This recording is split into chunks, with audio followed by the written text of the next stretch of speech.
Alright, what's good? It's the one, the only, but what do I know? Boxing back at y'all with some more contradicting rules from the stable of Golden Boy Promotions. Here, Jaimie Munguia just came off of his victory against Jimmy Kelly. I didn't even watch the fight. I heard the fight was competitive though. But what sparked my interest was not the fight with Jimmy Kelly, but the post-fight conference with the post-fight interview with Jaimie Munguia speaking on saying that fighters need to grow some balls. But let me let you guys hear it first. And all of the people who make up Team Munguia, and we're gonna keep getting better and working together. We know that you can draw a great crowd. We know that you have power, but a lot of people want to know, when are we going to see Jaimie Munguia against some of the best in boxing? What do you want to do next? Bueno, sí, mucha gente me apoya. La verdad, quiero decirle a Charlo, como dice Oscar, que le salgan los huevitos y que venga a pelear conmigo, que no se esconda atrás de Jaimie. There are a lot of people who are supporting me, but I want to say what Oscar said to Jamal Charlo, to come out here, show some balls, and stop hiding behind Al Heyman and fight me. Creo que sería una gran pelea para nosotros y para todo el público, para todo el boxeo. I think it would be a great fight for everyone, for all the people, and for all of boxing as well. All right, man, we hope we see that next, or at least against someone at the top.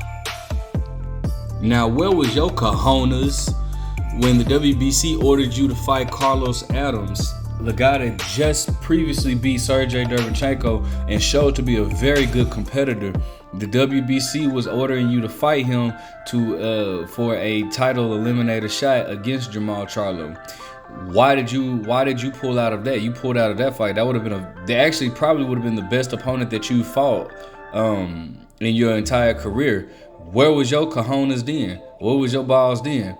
You know what I'm saying? I can't stand this stuff. This is the stuff that Golden Boy does with Ryan Garcia, Jaimie Munguia, not so much as Zordo, but man, you guys are naming these guys, but then are pulling away from fights and all this type of stuff, bro. This is the same BS. It's almost seeming like this is just a tactic from Golden Boy. You guys are pulling away from other fights, but then calling out fights and then pulling it out. But if you want to make the excuse that he's with Al Heyman, let's bring this in. Boom. Where was your cojones when you were mandatory for Demetrius Andrade's WBO belt and you still chose to avoid fighting Demetrius Andrade? Since guys like to go off of what Eddie Hearn had to say, Eddie Hearn was questioning, why aren't you fighting Demetrius Andrade? Eddie Hearn calls out Jaimie Munguia for avoiding the 160-pound WBC champion. You chose to not fight Demetrius Andrade. You avoided Demetrius Andrade, you avoided Carlos Adams, but yet you pulled out. De La Hoya pulled out of the Jamal Charlo fight. De La Hoya recently said he's willing to do whatever it takes to make the fight, but yet he pulled out because they didn't want to do a joint deal with DAZN because Showtime was putting up all the funds. But they stated in the contract that should Jaimie Munguia win, the rematch would be on DAZN. Checkmate, but what do I know?